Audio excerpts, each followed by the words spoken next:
Assalamualaikum warahmatullahi wabarakatuh. Waalaikumsalam. Waalaikumsalam warahmatullahi wabarakatuh. Waalaikumsalam warahmatullahi wabarakatuh. Waalaikumsalam warahmatullahi wabarakatuh.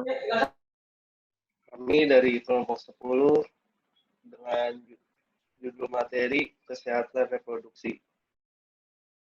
Kelompok kami terdiri dari saya Rizky Agustian dan teman saya Novel Mitra. Sistem reproduksi merupakan sekumpulan organ-organ tubuh yang berperan sebagai penghasil sel kelamin dan meneruskan keturunannya. Ada sistem reproduksi pada laki-laki yang terdiri atas dari testis, saluran reproduksi yaitu epididymis, ductus seminalis, ductus ejaculatorius, dan uretra. Dan kelenjar tambahan yaitu vesicula seminalis, prostat, bulbouralis, dan penis. Dan sistem reproduksi pada perempuan. Sistem reproduksi terdiri dari ovarium, saluran kelamin, tuba-uterina, uterus, dan vagina, dan alat kelamin luar. Fungsi sistem reproduksi wanita adalah menghasilkan sel kelamin atau gamet, menyediakan lingkungan yang cocok untuk pembuahan, fertilisasi, dan pertumbuhan janin, dan pengeluaran janin. Yang pertama itu ada alat reproduksi wanita bagian luar. Ada bibir luar atau labia mayora, bibir dalam, labia minora, kelentip, lubang kemaluan, dan rambut kemaluan. Dan reproduksi bagian dalam wanita yaitu ada vagina, leher rahim, saluran telur, indung telur. Siklus reproduksi. Biasanya laki-laki tidak memiliki siklus, sedangkan pada perempuan memiliki siklus menstruasi bulanan. Dan pada perempuan siklus menstruasi rata-rata terjadi sekitar 28 hari. Tidak semua sama. Kadang 21 hari sampai 30 hari. Siklus menstruasi dibagi menjadi dua, yaitu fase folikuler dan fase luteal. Fase folikuler dapat dibedakan menjadi dua. Yang pertama itu fase folikuler awal, yaitu mulai akhir pada masa luteal ditandai dengan peningkatan kadar FSH, pertumbuhan folikel dengan pesat, dan kadar estrogen dan progestogen tidak ada perubahan yang berarti. Fase folikuler akhir 7-8 hari sebelum ovulasi ditandai dengan peningkatan kadar estrogen mencapai puncaknya bersamaan dengan LH. Dan fase ovulasi. Ovulasi ditandai dengan rupturnya dinding folikel dikontrol oleh LH, dan prostaglandin ditandai dengan puncak sekresi LH dan turun dengan segera surge LH. Pecahnya dinding folikel yang diikuti pelepasan sel telur biasanya terjadi 16-24 jam setelah puncak LH. Kadar estrogen turun dan progesteron naik. Fase luteal. Lutealisasi merupakan tanda bahwa sel granulosa tidak menggandakan proliferasi dan akan membentuk sel dengan sifat lain, yang mana sistem enzim dan organelanya berubah, kemudian mampu mengekskresikan progesteron. Dan dilanjutkan oleh Novel. Fase menstruasi. Menstruasi adalah perubahan fisiologis dalam tubuh wanita yang terjadi secara berkala dan dipengaruhi oleh hormon reproduksi. Periode ini penting dalam reproduksi. Pada manusia, hal ini biasanya terjadi setiap bulan antara usia pubertas dan menopause. Biasanya pada usia sampai 16 tahun dan berlangsung sampai 45 sampai 50 tahun.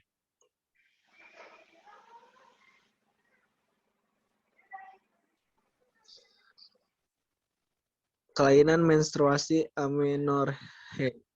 Amenorrhea apabila tidak ada menstruasi dapat dibedakan menjadi amenorrhea estrogenik dan non-estrogenik. Kelainan siklus menstruasi adalah siklus anovulatory yang ditandai tidak adanya ovulasi, sehingga tidak adanya CL dan tidak adanya P4. Yang pertama, metrorragia, yaitu pendarahan dari uterus pada periode antar mens. Kedua, oligomenorrhea, yaitu frekuensi mens berkurang. Yang ketiga, dysmenorrhea, yaitu menstruasi yang disertai rasa sakit yang sangat karena akumulasi yang berlebihan.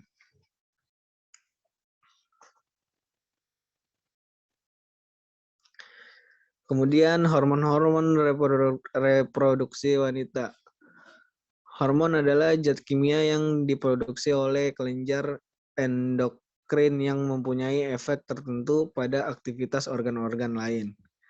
Hormon seks merupakan zat yang dikeluarkan oleh kelenjar seks dan kelenjar adrenalin langsung ke dalam aliran darah. Hormon seks utama dapat dibedakan menjadi estrogen dan androgen. Kedua hormon ini terdapat pada laki-laki dan wanita, namun dalam kadar yang berbeda.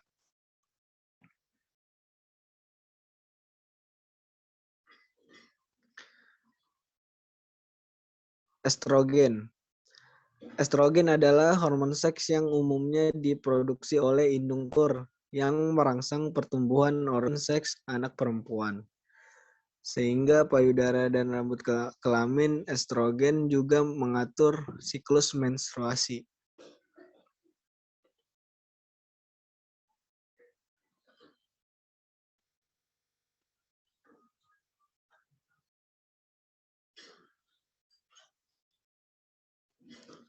Progesteron. Prolaktin disebut juga lactogenic hormon, berperan penting memelihara corpus luteus.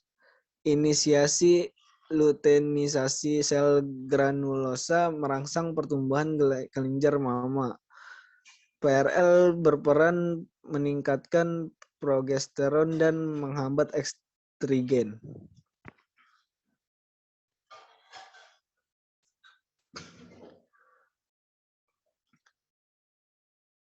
Follicle stimulasi hormon merupakan hormon yang berperan dominan dalam merangsang. Yang pertama, pertumbuhan dan perkembangan folikel ovarium. Kedua, merangsang produksi estrogen. Kemudian, merangsang spermatogenesis.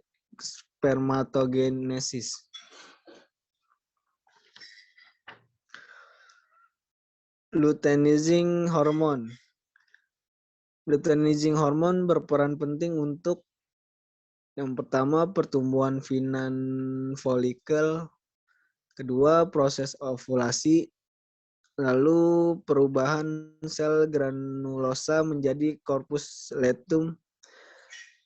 Kemudian merangsang sekresi progesteron.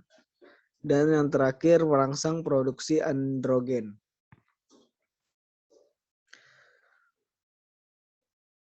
Kemudian kehamilan dan melahirkan. Kesiapan wanita dalam mempunyai anak ditentukan kesiapan dalam 3 hal. Yang pertama, kesiapan fisik. Kedua, kesiapan mental atau emosi. Dan yang ketiga, kesiapan ekonomi atau sosial.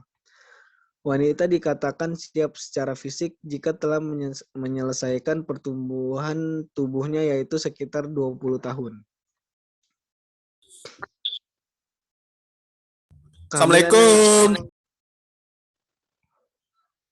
Kehamilan yang tidak diinginkan. Kehamilan yang tidak diinginkan biasanya terjadi oleh faktor berikut. Yang pertama, karena kurangnya pengetahuan yang lengkap dan benar mengenai kehamilan dan metode pencegahan kehamilan. Yang kedua, akibat terjadinya pemerkosaan. Dan yang Ketiga, kegagalan alat kontrasepsi.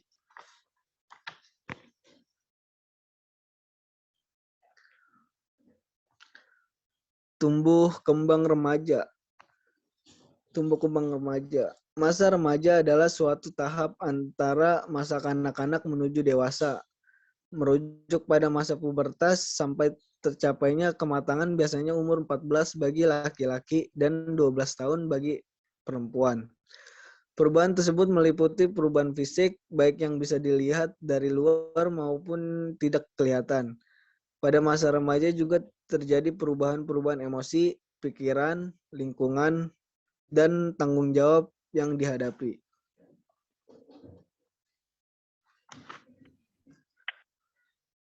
Seks dan seksualitas. Seks adalah perbedaan badani atau biologis perempuan dan laki-laki, sering disebut kelamin. Seksualitas menyangkut berbagai dimensi yang sangat luas, yaitu dimensi biologis berkaitan dengan organ reproduksi dan alat kelamin, termasuk bagaimana menjaga kesehatan dan memfungsikan secara optimal organ reproduksi dan dorongan seksual. Orientasi seksual dikategorikan menjadi dua. Yang pertama, heteroseks, yaitu orang yang lebih tertarik ke lawan jenis. Yang kedua, homoseks, yaitu orang yang lebih tertarik ke sesama jenis.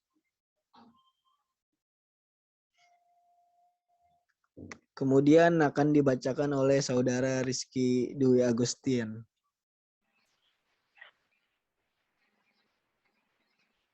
Perilaku seksual. Dorongan seksual dapat diekspresikan dengan berbagai perilaku. Namun, tentu saja tidak semua perilaku merupakan ekspresi dorongan seksual seseorang.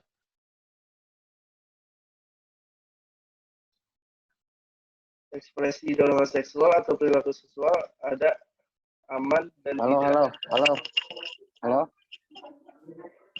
Halo, Assalamualaikum. Salam. Dilanjut dulu ya. Saya ini izin live dulu, ada mau perjalanan dari Bogor, mau ada kegiatan. Oke, lanjutnya direkam kan ya? Bima Ya, nanti Pak. kirimin itunya, Bim. Absensinya ya. Hari ini. Iya, Pak. Ya. Oke. Baik, Pak. Hati-hati ya, Bapak. Sorry ya. Assalamualaikum. Yuk, Ya, yuk. Pak. Terima kasih. Waalaikumsalam. Waalaikumsalam.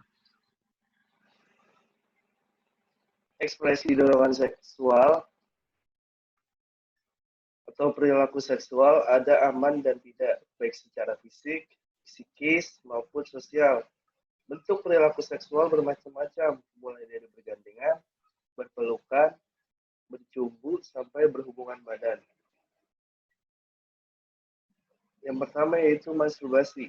Adalah rangsangan yang disengaja yang dilakukan organ genital untuk memperoleh kenikmatan kepuasan seksual.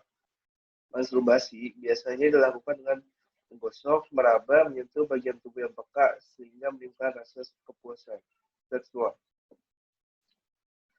Dan selanjutnya yaitu hubungan seksual. Bila terjadi pengeluaran cairan yang terdapat jutaan dengan posisi kelamin laki-laki berada di dalam vagina, memudahkan pertemuan sperma dan sel telur yang menyebabkan terjadinya pembuahan dan kehamilan. Kesehatan reproduksi. Jika perempuan mengalami anemia, maka akan menjadi sangat berbahaya pada waktu hamil dan melahirkan. Perempuan yang menderita berpotensi melahirkan bayi dengan berat badan yang rendah. Selain itu, anemia juga dapat mengakibatkan kematian pada bayi maupun wanita saat persalinan. Pengaturan kehamilan atau KB merupakan cara untuk mencegah terjadinya pembuahan sel telur oleh sperma. Biasanya dilakukan dengan cara yang pertama yaitu pil KB, yang kedua suntik KB, yang ketiga susu KB. Dan selanjutnya kontrasepsi, yaitu penggunaan kontrasepsi secara signifikan dapat menurunkan kesempatan hamil. Orang yang memilih untuk menggunakan kontrasepsi karena berbagai alasan, yaitu yang pertama menunda kehamilan sampai usia mereka lebih tua, membantu meregangkan kelahiran anak, dan yang terakhir itu merasa keluarga mereka sudah lengkap. Itu metode-metode. Yang pertama, metode senggama terputus, yaitu dengan pencegahan dengan mencabut sebelum ejakulasi. Ada metode pantang berkala, yaitu penggunaan beberapa cara untuk mengetahui kesuburan wanita. Dan yang terakhir ada kondom, yaitu metode penghalang agar sperma tidak masuk ke rahim. Selanjutnya ada penyakit menular lewat hubungan seksual atau PMS, yaitu penyakit yang ditularkan orang kepada orang lain melalui hubungan.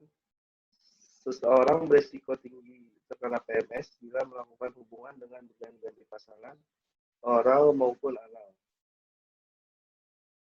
Tanda-tanda gejala PMS pada laki-laki biasanya berupa bintil-bintil berupa cairan, lecet atau borok pada kelamin, luka tidak sakit, keras dan berwarna merah pada kelamin, adanya kutil, rasa gatal yang hebat pada kelamin, rasa sakit pada saat kencing, kencing nanah atau darah, bengkak panas dan nyeri pada pangkal paha. Pada perempuan, rasa sakit saat kencing atau saat berhubungan badan, rasa nyeri pada perut bagian bawah, pengeluaran lendir pada vagina, keputihan berwarna putih susu, keputihan yang berbusa, timbul bercak darah setelah berhubungan, bintil berisi cairan, dan lecet pada kelamin. Cara menghindari diri dari PMS. Yang pertama, tidak melakukan hubungan secara berganti-ganti pasangan. Tali setia pada pasangan saat menikah, hindari hubungan yang beresiko, penggunaan kondom, yang terakhir selalu menjaga kebersihan kelamin. Yang selanjutnya, pengobatan PMS. Jika terkena PMS adalah dengan langsung ke dokter atau tenaga kesehatan, jangan mengobati sendiri. PMS dapat dicegah dengan pasangan yang kelihatan bersih penampilannya, mencuci kelamin setelah berhubungan, minum jamu-jamuan, minum antibiotik setelah maupun sebelum berhubungan. Berikut adalah sifilis, yaitu penyakit kelamin yang menyebabkan bakteri Treponema pallidum.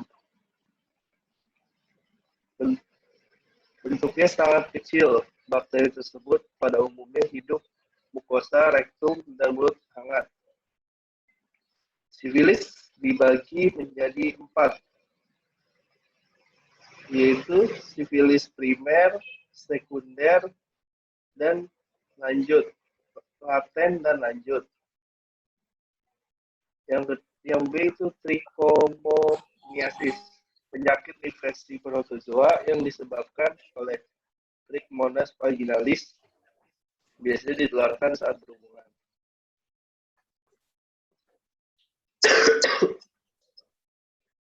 Candidiasis adalah infeksi saluran kelamin yang disebabkan oleh Candida albicans dan ragi lain dari genus Candida.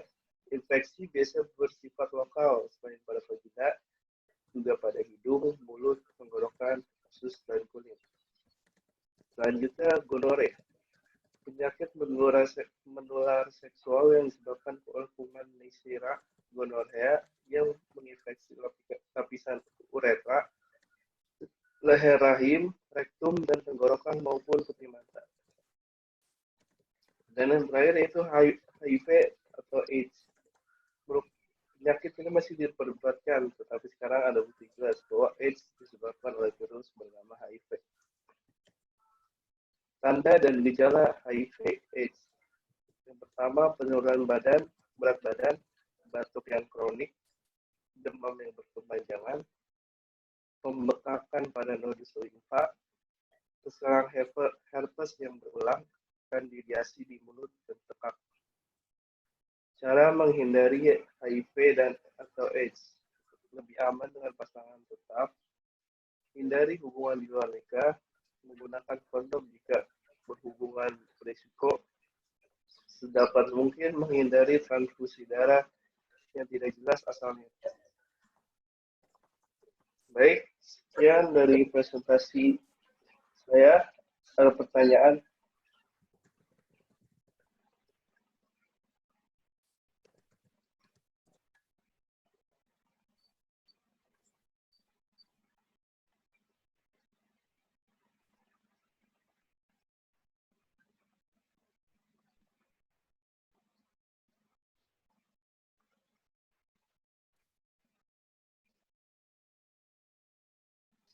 Nanya dong. Iya, apa? Iya, jadi kan misalnya kita ini nih ya berhubungan intim nih.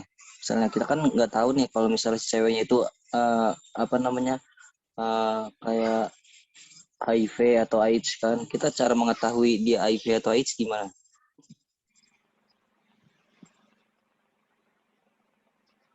Gitu sih. Cara mengetahuinya gitu. Iya, cara mengetahui si cewek tersebut punya penyakit HIV dan AIDS. Kalau mengetahuinya mungkin susah ya. Kalau berhubungan yang misalkan dengan PSK atau yang lain, yang lebih hubungan-hubungan yang berisiko, lebih baik menggunakan kondom atau alat kontrasepsi gitu, ya, biar enggak beresiko banget. Oh gitu. Oke. Makasih. Ya.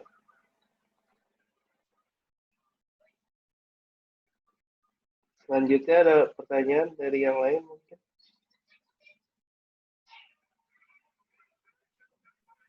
Mau nanya dong, Ki. Iya Bang. Bagaimana itu kalau jika kita ingin kita mengalami kehamilan yang tidak diinginkan, namun alat kontrasepsi tidak bekerja dengan baik. Itu bekerja dengan baik itu maksudnya gimana? Makasih.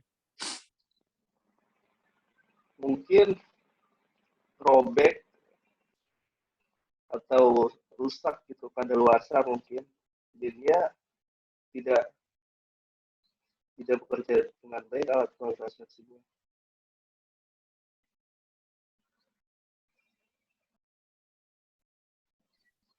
Nah, cukup tuh. Iya, Ki, cukup. Oke, terima kasih.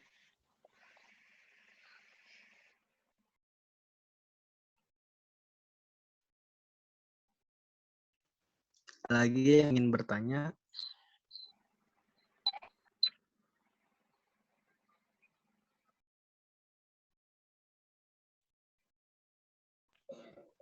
Udah kali Ki ya?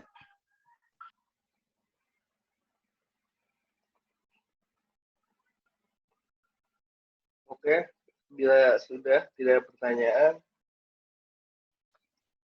kami tutup. Sekian presentasi dari kelompok 10, kurang lebihnya mohon maaf. Wassalamualaikum warahmatullahi wabarakatuh. Waalaikumsalam warahmatullahi wabarakatuh. Screenshot dulu ya.